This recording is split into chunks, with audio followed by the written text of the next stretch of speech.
En el año 2016 nació el Cártel de Caborca. Si bien este no cuenta con la antigüedad que tienen otros cárteles, su líder, Caro Quintero, es un reconocido delincuente con un experimentado y largo prontuario criminal. Ubicado en el desierto de Sonora, una de las zonas más calientes para el narcotráfico debido a las rutas para el trasiego de drogas a los Estados Unidos, este grupo criminal ha recolectado mucho poder en los últimos años. Sin embargo, su locación no es solo una de sus grandes ventajas, sino que también por momentos es su peor pesadilla, ya que para resguardarlo tiene que mantener luchas constantes contra los Chapitos, el cártel de los hijos del Chapo Guzmán. En este nuevo video de Militarmente te contaremos cómo y dónde nació este cártel, pero sobre todo cómo hace para mantenerse de pie e invicto, a pesar de las amenazas constantes de las fuerzas de seguridad y de su mayor enemigo, los Chapitos. Sería imposible remontarnos al nacimiento del Cártel de Caborca sin nombrar a su fundador, el reconocido narcotraficante Rafael Caro Quintero, quien en el año 2016 tomó las armas y reagrupó sus fuerzas para darle nacimiento a este nuevo grupo criminal. La organización toma el nombre de la zona desértica de Sonora, que desde hace años y previo a la creación del cártel, fue el centro de operaciones de Caro Quintero. Pero ¿qué sucedió para que en ese año en particular se le dé nacimiento al Cártel de Caborca? Las autoridades mexicanas habían detenido al líder del cártel de Sinaloa y a su principal némesis, Joaquín El Chapo Guzmán. Tras su captura, el llamado narco de narcos no perdió un segundo e hizo sentir sus pasos para disputarle la plaza a quien supo ser su socio alguna vez. Pero el nombre de Caro Quintero no comenzó a tener relevancia por la creación de este nuevo grupo criminal, sino que se remonta a décadas atrás cuando en 1978 fue uno de los fundadores del Cártel de Guadalajara, la primera organización criminal mexicana dedicada exclusivamente al narcotráfico. Durante la década de los 80, su nombre no paró de infundir miedo entre sus adversarios, y fue en aquella época donde lo apodaron Narco de Narcos. Sin embargo, en 1985 sucedió un hecho que cambiaría su vida para siempre. En ese entonces el capo de la droga tenía tan solo 29 años y ya cargaban sobre él pesados delitos. Fue detenido por primera vez en Costa Rica, acusado de la venta de droga, pero también de la privación de la libertad y del asesinato de Kiki Camarena, un agente de la DEA. Si bien los cargos que tenía que afrontar eran realmente complicados, llamó la atención en aquel entonces la reacción del narco. Con un semblante relajado y una actitud totalmente despreocupada, dio una entrevista en televisión donde su sarcasmo pasó a ser el principal protagonista. Pero no te guíes por nuestra palabra, míralo tú mismo, lo mínimo que sentirás es indignación. ¿Crees que las armas son la solución? No, claro que no. El que se cree de que peleando va a conseguir todo es ignorancia. Sin embargo, a ti te encontraron armas cuando te encontraron. Mi pistola por mi seguridad de mi casa, ¿me entiendes? Nada más. ¿Nunca les disparado a alguien o Nunca ni en defensa? Ni pienso tampoco. ¿Ya te vas a retirar del negocio? Claro que sí, ya me voy a retirar. Quise entrar, pero pues no pude. Entonces me voy a retirar, Más allá de las risas, una vez detenido lo extraditaron, juzgaron y condenaron a 40 años de cárcel. Sin embargo, estar recluido no significaba para nada alejarse de los negocios. Su familia directa administró el imperio que tenía como centro el tráfico de drogas, mientras él operaba desde la cárcel con un bajo perfil. Así, por más que estuvo en prisión 28 largos años, siempre se mantuvo cerca del negocio. La madrugada del 9 de agosto de 2013, Caro Quintero fue liberado del penal de Puente Grande, ubicado en Jalisco, luego de haber obtenido un amparo. Mediante una maniobra legal se le otorgó la libertad antes de cumplir sus 40 años de condena, por considerar que en su momento debió haber sido juzgado en el fuero común y no en el federal.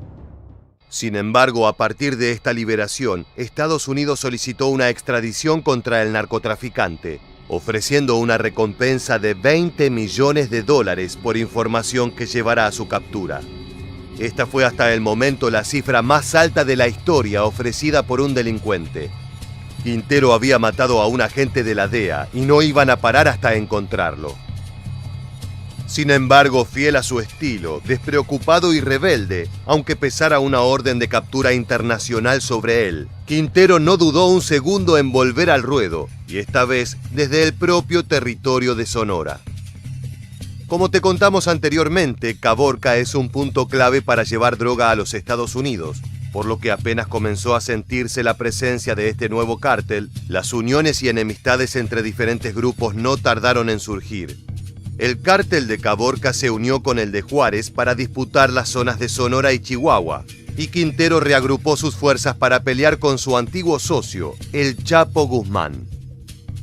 Ambos capos se habían conocido en la década de los 80, cuando en su juventud trabajaron juntos en el cártel de Guadalajara, y luego en el nacimiento del cártel de Sinaloa. Pero en 2013, año en que el narco de narcos salió de prisión, las cosas habían cambiado. Después de casi 30 años, el Chapo se ostentaba como el máximo señor narco, líder del cártel de Sinaloa y dueño del Triángulo Dorado, es decir, el área comprendida de Sinaloa, Chihuahua y Durango. Pero Quintero no estaba dispuesto a ser un delincuente raso, quería volver al poder e iba a hacer lo que sea para conseguirlo. Se dice que en reiteradas ocasiones tanto Guzmán como otros capos le aclararon que los tiempos habían cambiado y que para sostener la paz era necesario dejar las cosas como estaban. Sin embargo, con el arresto del líder de Sinaloa, el destino había tomado un nuevo rumbo y el narco de narcos estaba dispuesto a recuperar lo que consideraba suyo, todo el territorio de Sonora. Caro Quintero no era el único nombre que estaba nuevamente en boca de todos, sino que en esa época se comenzó a escuchar el de Rodríguez Páez Quintero, sobrino del narco de narcos, quien al mismo tiempo mantenía una disputa con los hijos del Chapo Guzmán, los Chapitos. Aunque el histórico criminal se encuentra recluido en una prisión de máxima seguridad de Estados Unidos, el legado del cofundador del cártel de Sinaloa continuó durante los últimos años en manos de sus hijos, quienes se hacen llamar los Chapitos. Este grupo, heredero de la pasión por el crimen, se ha convertido rápidamente en una de las asociaciones delictivas de mayor preocupación para las autoridades estadounidenses. Esto se debe a que son los principales productores y distribuidores de fentanilo, una droga sintética que ha causado una grave crisis en su territorio. Según la DEA, los Chapitos son la operación de tráfico de fentanilo más grande, violenta y prolífica del mundo. Volviendo a su enemistad con la familia Quintero, aunque pasen las generaciones, las competencias entre estos dos bandos parecen no agotarse. No pasó mucho tiempo hasta que sus enfrentamientos comenzaron a ser padecidos por los habitantes de Sonora. Según la Secretaría de Marina, el surgimiento del cártel de Caborca, sumado a sus rivalidades, aumentaron el número de homicidios y de violencia en el noreste del país. A continuación te contaremos solo algunos casos que sirven para mostrar qué tan lejos llegan los sicarios cuando luchan por el poder. El 11 de mayo de 2020, una hielera con restos humanos fue abandonada en el ejido 15 de septiembre. El contenedor se encontraba acompañado de un narcocartel con amenazas de parte del grupo de El Narco de Narcos. La manta con la que fueron encontrados los cuerpos decía: "A la gente de la costa se le informa que somos gente de Caro Quintero. Esta plaza nos pertenecía y ahora todos aquellos productores, comerciantes y mineros de la región tendrán que pagar plaza". Tan solo un mes después, en junio de 2020, otro enfrentamiento entre células del crimen organizado se hizo sentir. A toda máquina y sin importar con qué se cruzaran a su paso, un convoy integrado por 15 camionetas de sicarios irrumpió en el municipio del noroeste de Sonora. Los criminales arrasaron con todo lo que tenían enfrente. Tumbaron puertas, destrozaron casas e hicieron arder vehículos. Durante más de 4 horas, una parte del comando atacó a granadazos domicilios del centro y otra deambuló por las colonias del norte, disparando tiros por cada rincón al que pudieron llegar. No obstante, más allá de los incontables destrozos, Lo más impactante fue la enorme crueldad que mostraron, terminando con la vida de una docena de personas. En los siguientes videos verás cómo los vecinos registraban los hechos desde diferentes puntos de la ciudad.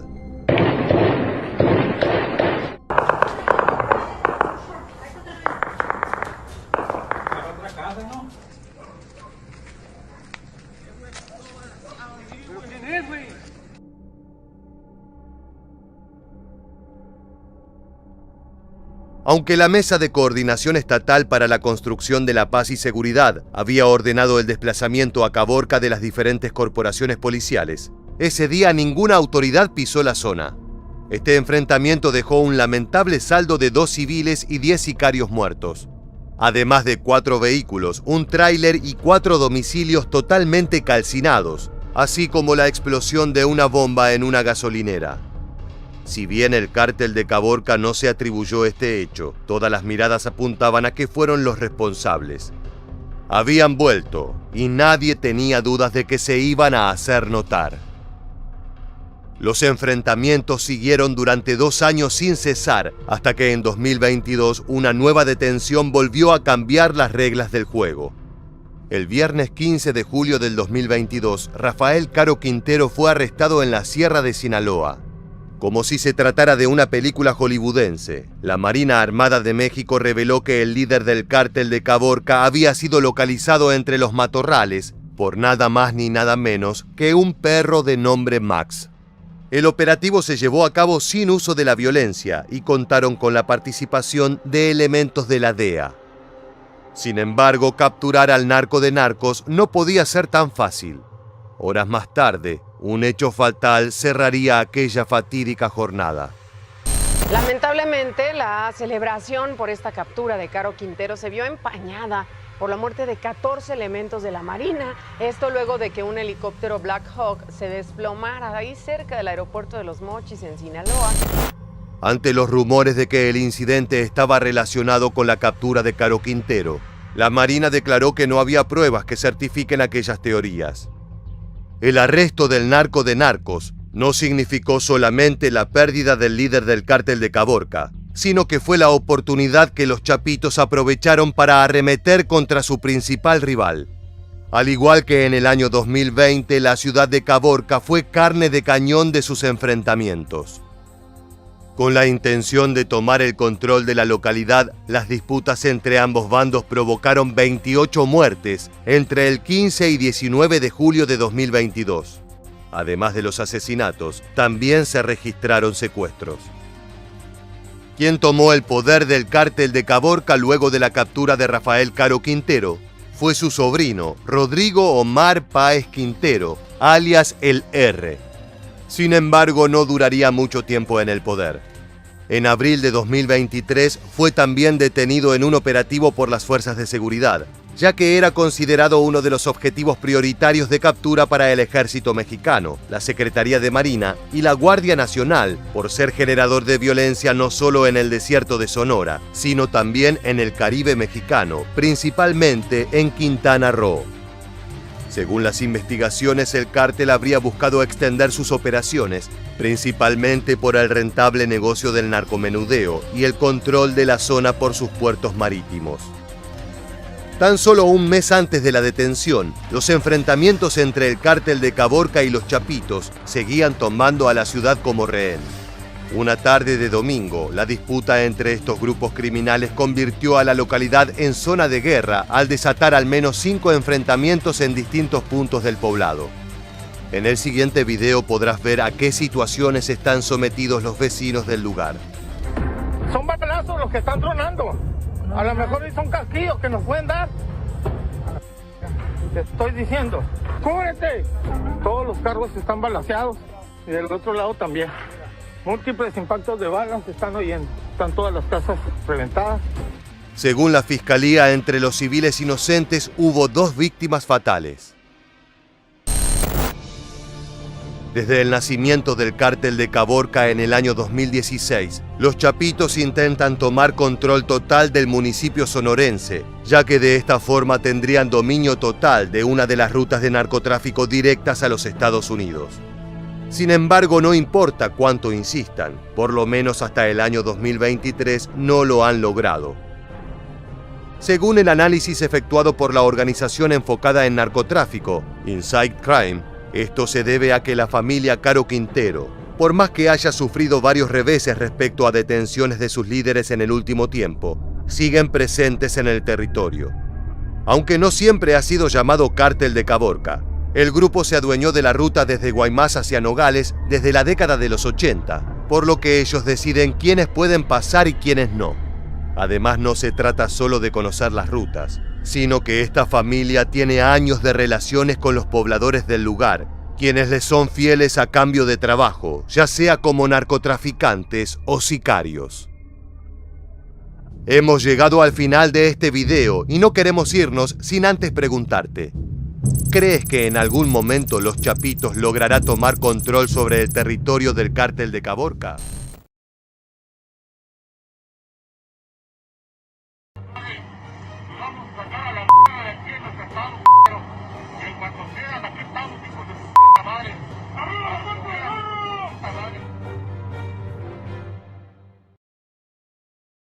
Como emperadores de la antigüedad, los capos narco viven en un estado de guerra constante para conquistar nuevos territorios.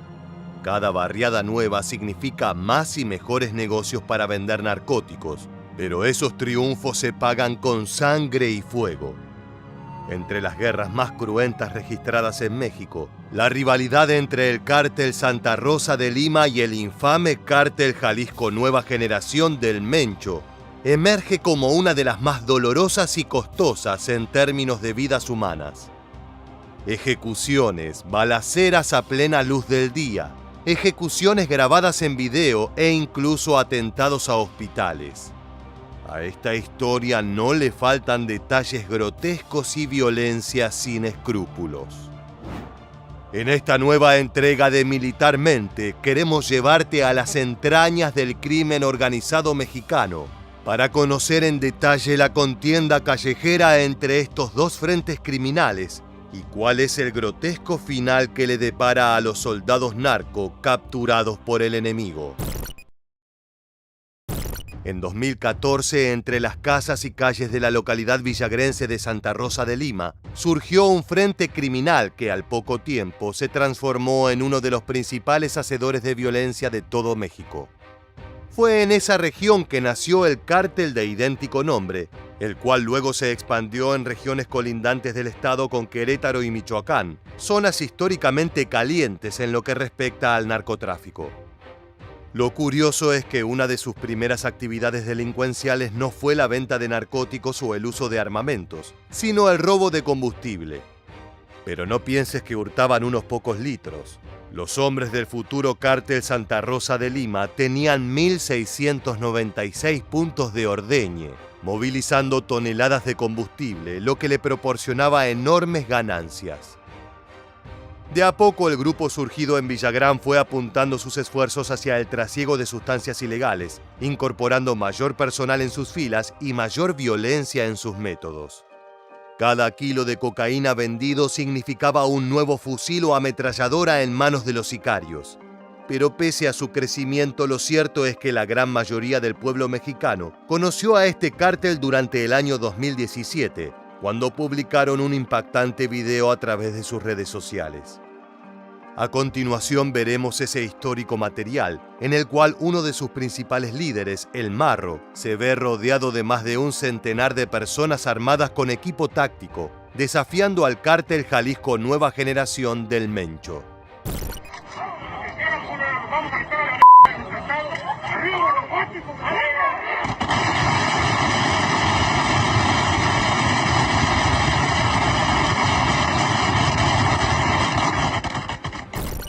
Disparos al cielo y gritos de reivindicación a Guanajuato. El Marro era claro en sus objetivos. ¡Los vamos a sacar a la mierda! Sabrán disculpar el lenguaje soez, pero cuando se busca desafiar a un rival poderoso, los insultos siempre son parte del mensaje. De esta manera se oficializaba una de las rivalidades más sangrientas y violentas de la historia narco reciente, con dos frentes capaces de causar un enorme tormento en la sociedad civil y las fuerzas de la ley. El impacto de aquella amenaza fue inmediato. Ya en 2018 el estado de Guanajuato se posicionó como uno de los más violentos, con casi 29.000 homicidios cometidos en un año, representando un aumento de más del 15% respecto al año anterior. Antes de continuar es útil repasar el alcance y poder del CJNG, el otro contendiente en esta rivalidad. Sus orígenes se remontan a 2010, cuando un grupo comando del Cártel del Golfo, conocido como los Matacetas, se independizó buscando controlar sus propias ganancias. Los asesinos se pusieron bajo las órdenes de uno de los líderes criminales más peligrosos que tuvo México en toda su historia, Nemesio Oseguera Cervantes, alias El Mencho. Desde su nacimiento, la experiencia de este grupo criminal se hizo evidente, capturando plazas de forma constante y superando en armamento y logística a prácticamente cualquier otro cártel narco del planeta. En el arsenal de los sicarios de Jalisco hay piezas de grado militar que supuestamente solo están disponibles para soldados y policías. Con ese puño de acero es que el Mencho pudo extender sus garras por todo el territorio azteca, teniendo presencia también en Sudamérica y Asia. En pocas palabras, es el criminal más peligroso del país, representando una amenaza semejante a la de grupos terroristas como Al-Qaeda o el ISIS. Un enemigo realmente formidable para cualquier cártel que pretenda ser el rey de México. Ahora sí, conociendo a los contendientes, es momento de ir directo a sus brutales enfrentamientos. El 9 de marzo de 2019, los hombres del Cártel Jalisco Nueva Generación recibieron la información de que en un club nocturno de Guanajuato conocido como La Playa Men's Club se encontraba el principal líder de sus enemigos, el Marro. Para sumar más motivos al ataque, se reportó que el dueño del local nocturno no había pagado las tarifas de cobro de piso, el impuesto que solicitan los cárteles narco para usufructuar la noche mexicana. La única forma de hacerse respetar era destrozar por completo el lugar y a todos los que estuviesen dentro. Los testigos recordaron que el atentado comenzó con la llegada de 3 grandes camionetas con las 4 letras que identifican al frente criminal del Mencho. De los vehículos descendieron hombres armados que abrieron fuego contra la concurrencia de la Playa Men's Club, sin reparar en las vidas civiles que se interpusieron. El resultado fue una de las masacres más brutales registradas en los últimos años, con más de 40 fallecidos y casi una decena de heridos de gravedad que saturaron el sistema de salud del municipio. El nivel de la violencia puso de relieve el fracaso rotundo del gobierno mexicano para reducir la actividad narco en el país. Cárteles como el CJNG y el Cártel Santa Rosa de Lima estaban más fuertes que nunca y guerreando entre sí por el dominio del negocio, sin tener ningún tipo de consideración por las bajas civiles que ocurren en cada uno de los ataques. Previamente te describimos el tipo de armamento y la potencia ofensiva del Cártel de Jalisco, y si bien puede parecer una exageración, te aseguramos que es el frente criminal más poderoso del continente. Son frecuentes los videos de sicarios exhibiendo sus fusiles de asalto, ametralladoras tipo M2 Browning o incluso rifles antimaterial Barrett M82. Todo ese arsenal les da una ventaja sustancial sobre rivales y sobre la mismísima policía. El video que estás viendo en pantalla corresponde a los momentos previos a un ataque comando a una comisaría en Villagrán, ocurrido el 12 de diciembre de 2019, un tétrico y anticipado regalo de Navidad firmado por el Mencho. Los soldados del CJNG sonríen y saludan a cámara portando su armamento de grado militar, suficiente para eliminar a decenas de civiles en cuestión de segundos. ¡Déjenle caer todos a la vez!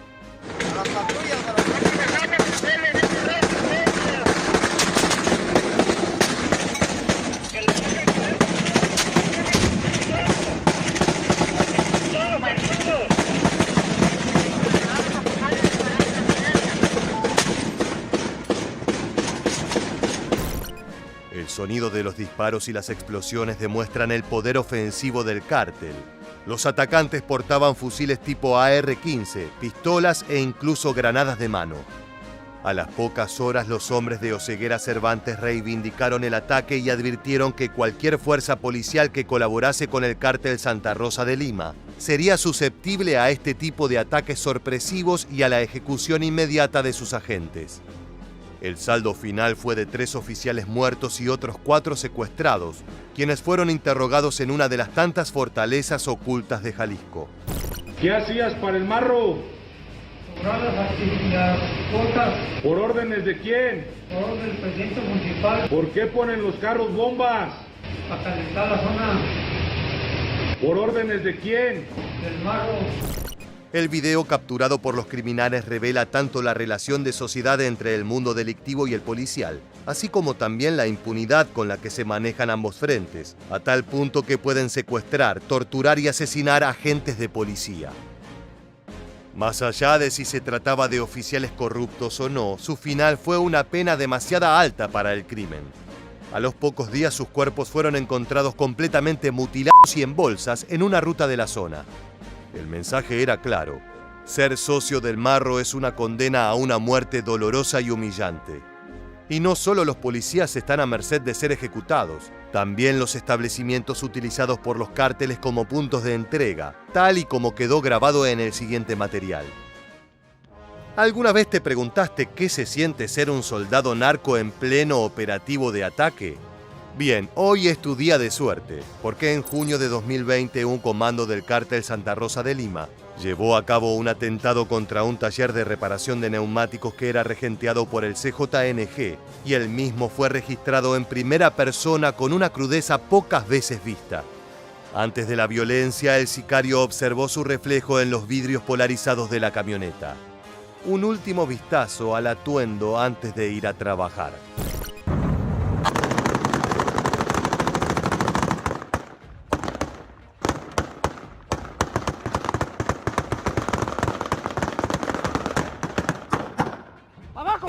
¡Para adentro!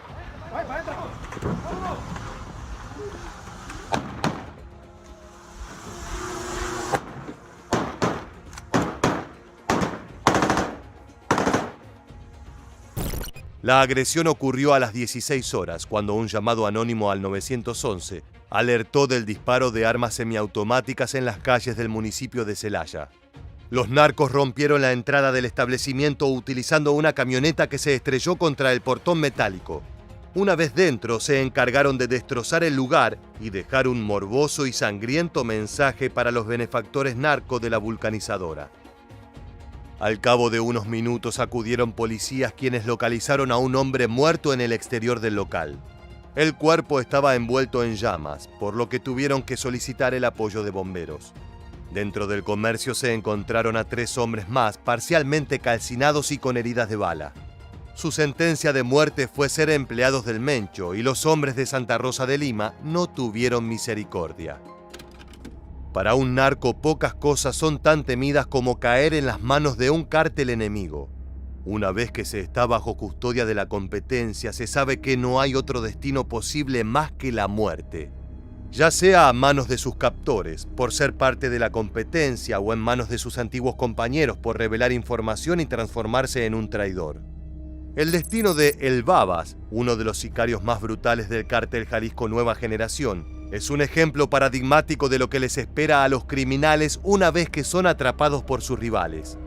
Como un recordatorio morboso de sus prácticas, los asesinos de Santa Rosa de Lima grabaron cada segundo de la interrogación y posterior ejecución del Babas. Mi nombre es Pablo Abel Zárate Procel y me apodan El Babas. Trabajé para el cártel Jalisco bajo las órdenes de David Zárate, el cual se encargaba de extorsionar, matar gente inocente y alterar la ciudad. Golpeado y de rodillas, rodeado por sus enemigos que se encuentran armados con fusiles de asalto. Así son las escenas finales de la vida de un sicario narco. Todos piensan que sus carreras serán eternas, pero generalmente acaban de la misma manera, de forma dolorosa y humillante, mordiendo el polvo en alguna terracería alejada y solitaria. Por razones obvias no te mostraremos el desenlace del Babas, pero te aseguramos que todas las ejecuciones narco tienen un modus operandi bastante claro. Primero se obliga al prisionero a confesar sus pecados, como si los captores no fuesen responsables de crímenes semejantes. Luego, una vez registrado en video esta confesión final, es momento de jalar el gatillo en el mejor de los casos, o en el de usar armas cortantes y fuego en el peor de ellos. Uno de los reveses más grandes en esta contienda ocurrió el 2 de agosto de 2020, cuando un operativo conjunto entre fuerzas federales, estatales y la Guardia Nacional de México resultó en la captura de El Marro, principal referente de Santa Rosa de Lima.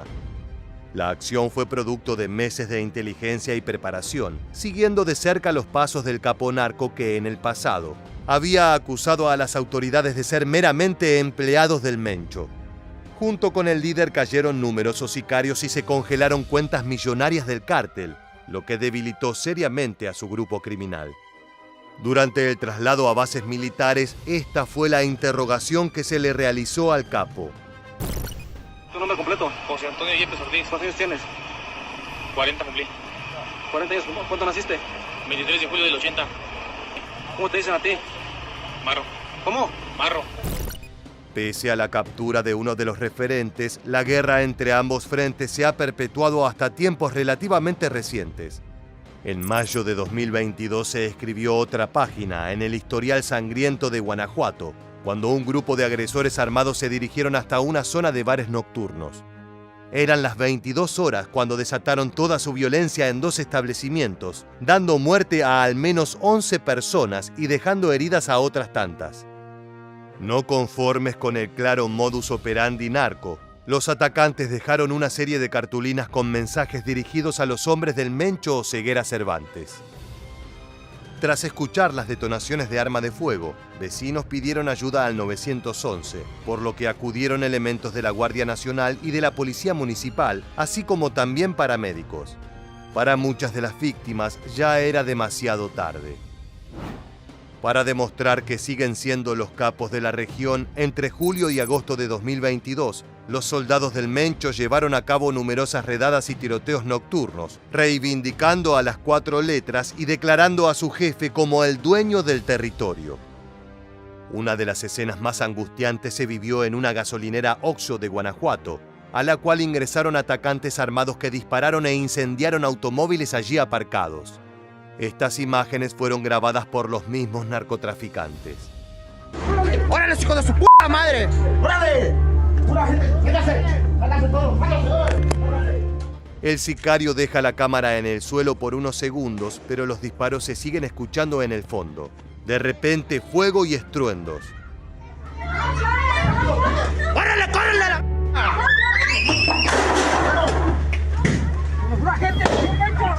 ¡Pura gente, señor Mencho, la verga! ¡No más a la verga! Crímenes y asaltos como este son cosa de todos los días en la región. Las calles de los puntos calientes del narcotráfico se asemejan demasiado a territorios en guerra, donde de un momento a otro la calma se puede transformar en tragedia. Lo más triste es que la violencia narco no conoce de contextos ni límites. Una cosa es tirotearse en calles, gasolineras y bares nocturnos. Pero ¿puedes imaginar el nivel de locura que deben manejar los sicarios para incendiar un hospital supuestamente ligado al cártel Santa Rosa de Lima? El 8 de noviembre de 2022, hombres armados pertenecientes al cártel Jalisco Nueva Generación destruyeron una clínica presuntamente utilizada por los hombres de El Marro para atender a sus integrantes heridos. Estos videos fueron grabados en el momento en que las llamas comenzaban a apoderarse del lugar. La clínica San Fermín fue epicentro de ataques armados y de incendios, luego de que documentos filtrados de la Sedena indicaron que era un lugar seguro para los sicarios de Santa Rosa de Lima que requerían atención médica. Para los hombres de Jalisco, estos archivos hackeados fueron suficientes para justificar el ataque que afortunadamente no tuvo saldo mortal. Al cabo de pocos minutos llegaron al lugar bomberos, personal militar y policial para controlar la situación, aunque los recuerdos de humo negro y disparos quedaron marcados en la memoria de los pacientes que se atendían en aquella tarde de noviembre. Pese a estar en custodia de la ley, El Marro continúa siendo la principal figura de autoridad para sus fieles sicarios. Según un informe revelado en noviembre de 2022, José Antonio Yepes Ortiz continúa organizando las guerras por más de 26 municipios de Guanajuato, teniendo como principal rival al poderoso Cártel de Jalisco. Esta información se corroboró mediante un hackeo masivo a las redes de la Sedena, en los cuales se explicitan los roles de los lugartenientes de El Marro y cómo, pese a estar en un momento de debilidad, el Cártel Santa Rosa de Lima continúa presentando un peligro para la seguridad nacional. Por si faltaba mayor confirmación, los asesinos del capo encarcelado publicaron otro video, reivindicando la supremacía del Cártel Santa Rosa de Lima en Guanajuato y la fidelidad a su líder. La imagen sigue siendo la misma: soldados completamente equipados y armados para la guerra. Los disparos al cielo asemejan este narcomensaje a la propaganda terrorista llevada a cabo por grupos como ISIS o Al-Qaeda, pero esta amenaza no se encuentra a miles de kilómetros en los desiertos de Medio Oriente. Estos frentes armados viven y respiran en las entrañas de Norteamérica. Además, en este caso, el motivo de la violencia no es una disputa política o religiosa, sino el control territorial para poder dominar el trasiego de estupefacientes. La rivalidad entre estos dos grupos criminales es tan solo una de tantas que desangran a México desde hace años, pero pocas han dejado tantas víctimas, tanto civiles como policiales.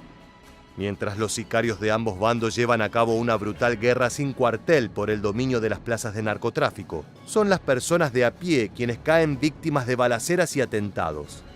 No importa si estás en un comercio, un bar o transitando la calle, un cartucho proveniente de un fusil de asalto puede terminar con tu vida en segundos. Por el momento, la guerra contra el crimen organizado mexicano sigue sin dar los resultados deseados que se plantearon hace casi 15 años.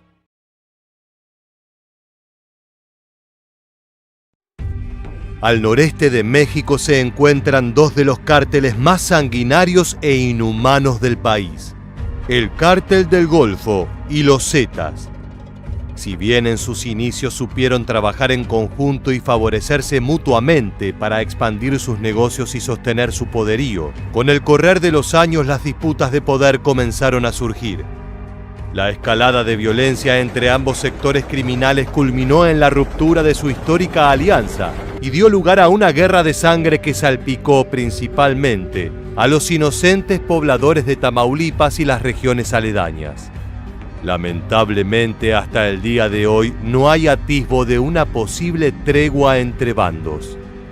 En este nuevo video de Militarmente te contaremos todo sobre el histórico enfrentamiento entre estos dos sanguinarios cárteles.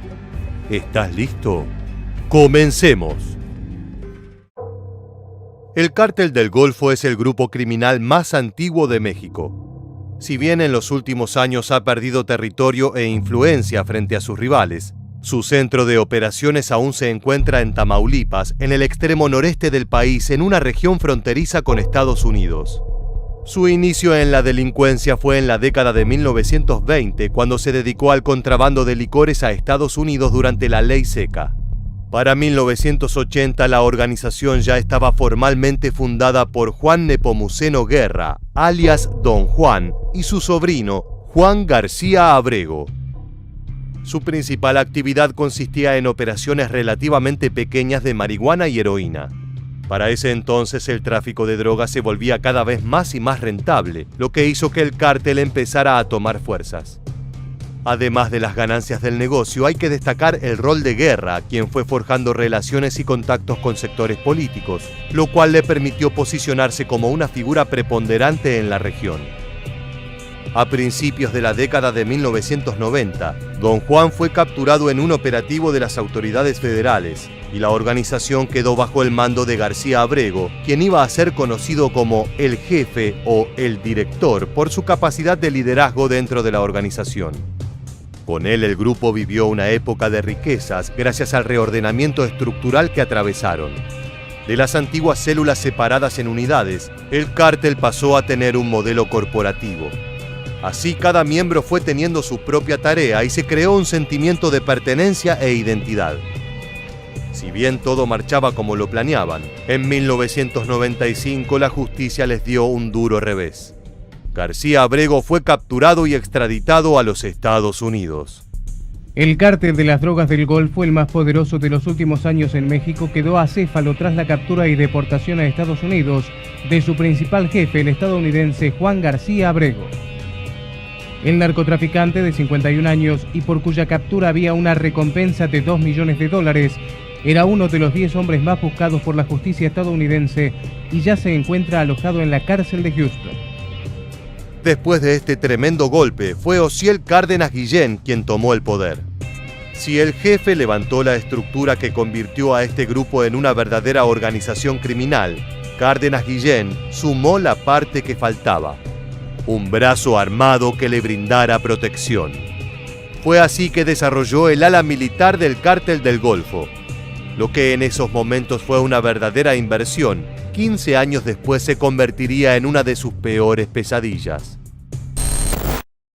Cárdenas reclutó a al menos 31 ex soldados de las Fuerzas Especiales de México para actuar como agentes de seguridad, por un salario mucho mayor del que recibían en la fuerza militar. Eran francotiradores expertos y estaban entrenados con armas inaccesibles para la mayoría de sus rivales narcotraficantes, con una increíble capacidad de despliegue rápido de operaciones en casi cualquier entorno. Nadie podría dudar de que encajaban a la perfección con el estilo de liderazgo más confrontador y brutal de Cárdenas. Así fue que el Cártel del Golfo creó el brazo armado mejor preparado de todo México, los Zetas. Desde sus inicios este grupo tomó una identidad propia, caracterizada por una violencia extrema y una brutalidad sin precedentes. De esta manera se hicieron conocer en Tamaulipas y poco tiempo después en todo el territorio mexicano. Su creador, Cárdenas Guillén, fue capturado en 2003 después de que el Departamento de Estado de Estados Unidos ofreciera por él una millonaria recompensa. Más allá de la captura, para ese entonces su trabajo de reclutamiento de un brazo armado ya se había convertido en su legado. Tras el encarcelamiento del líder, su hermano Antonio Cárdenas Guillén, alias Tony Tormenta, y Jorge Eduardo Costilla Sánchez, ex policía de Matamoros, se convirtieron en los jefes del grupo criminal. Sin embargo, la alianza entre el Cártel del Golfo y de los Zetas pronto se empezó a agrietar. Estos últimos tenían su propia identidad, una forma de actuar y una capacidad operativa distinta al histórico cártel, y en cuestión de meses se volvieron más independientes. En esta época el grupo armado pasó a ser controlado por una nueva generación de capos, liderados por Miguel Ángel Treviño Morales, alias el Z40, y Heriberto Lascano, alias el Lasca. Estos nuevos líderes narcos soñaban proyectos muy ambiciosos y tenían un serio distanciamiento con los comandantes que asumieron el control de la cúpula directiva del Cártel del Golfo tras la caída de Cárdenas Guillén.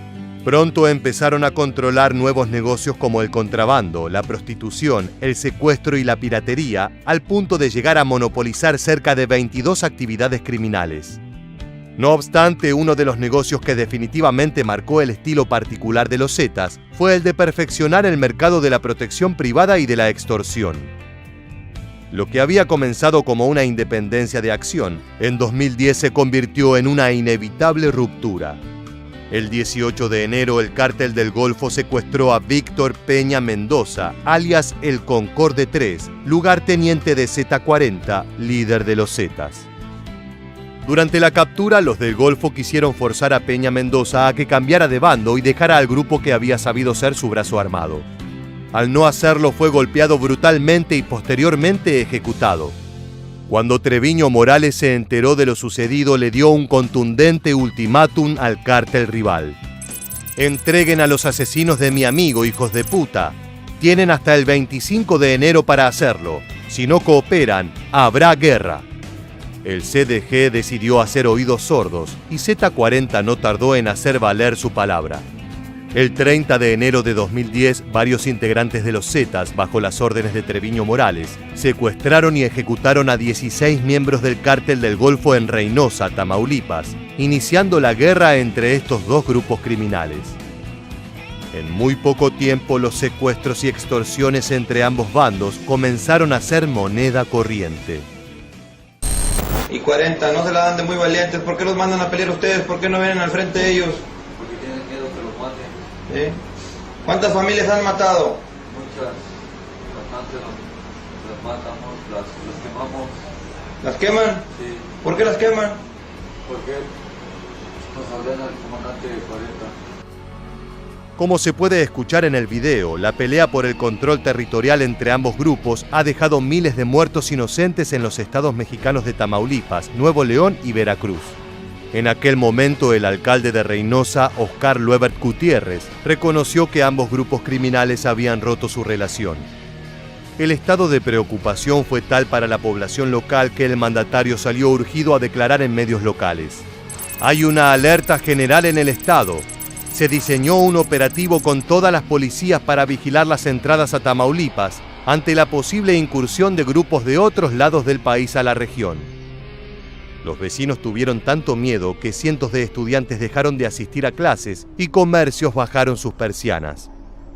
Sin embargo, el enfrentamiento no duró solo algunos días, sino meses, lo que dio como resultado que numerosas ciudades fronterizas se convirtieran en verdaderos pueblos fantasmas, como la franja conocida como la Frontera Chica.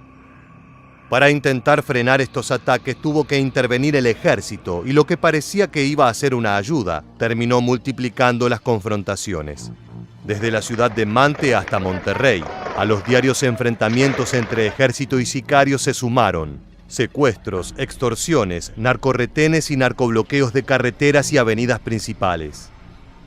La violencia y la inseguridad reinante hicieron que las ciudades tengan que detener casi por completo sus actividades económicas y sociales, desplazando además a la población nativa del campo al interior del país y a las grandes ciudades. En los enfrentamientos entre ambos cárteles llegaron a participar convoyes de hasta 100 camionetas de ambos bandos. El Cártel del Golfo identificaba a sus miembros mediante las siglas y las claves de sus comandantes y con las letras CDG, mientras que los Zetas utilizaban la sigla Z. En esta lucha se sumaron además intereses de otros grupos del crimen organizado, como el de Sinaloa del capo Joaquín El Chapo Guzmán y la familia michoacana, enemiga de los Zetas, que llegó a Tamaulipas a apoyar el Cártel del Golfo. El 22 de agosto de 2010 se dio una de las matanzas más sangrientas en la historia del narcotráfico, la masacre de San Fernando. Otro nombre por la cual se conoce es la masacre de los 72, debido a que fueron 72 víctimas migrantes de diversos orígenes latinoamericanos, 58 hombres y 14 mujeres. Cuando estas personas estaban viajando rumbo a los Estados Unidos, los delincuentes los interceptaron. Luego los mataron por la espalda y sus cuerpos fueron apilados y abandonados a la intemperie, acelerando con ello su proceso de descomposición. De acuerdo con las autoridades mexicanas, las personas migrantes fueron secuestradas por el cártel de los Zetas y retenidas en un rancho donde, al negarse a trabajar para el grupo, fueron asesinados. Al menos 2 personas sobrevivieron, entre ellas un ecuatoriano quien fue herido de bala en la mandíbula y fingió estar muerto para que no lo remataran. Años después, otro de los sobrevivientes contó esta trágica experiencia. Que agarraron a las mujeres para que las violaran y las mataran, y a uno se les cortaban los pechos y las escurrían así los pechos de las mujeres y se rían de nosotros. Porque comenzaron así a pasconear a los hombres con las armas. Fue cuando yo salí en carrera y salté una ventana a caer un cañal. Y después de salir del cañal me tiré a un río que había ahí. Estuve 45 minutos bajo el agua y ellos hicieron un disparo al agua y dije yo, Dios será la voluntad si voy vivo a mi país, a ver a mis hijos y a mi hermano. Meses después de la masacre, en noviembre, el ejército mexicano junto con la Policía Federal y la Marina puso en marcha un operativo en torno al norte del estado de Tamaulipas, permitiendo que cientos de familias regresaran a sus hogares después de meses de exilio en otros estados. Aún así, para el 2014 los enfrentamientos entre fuerzas de seguridad y el Cártel del Golfo no cesaban.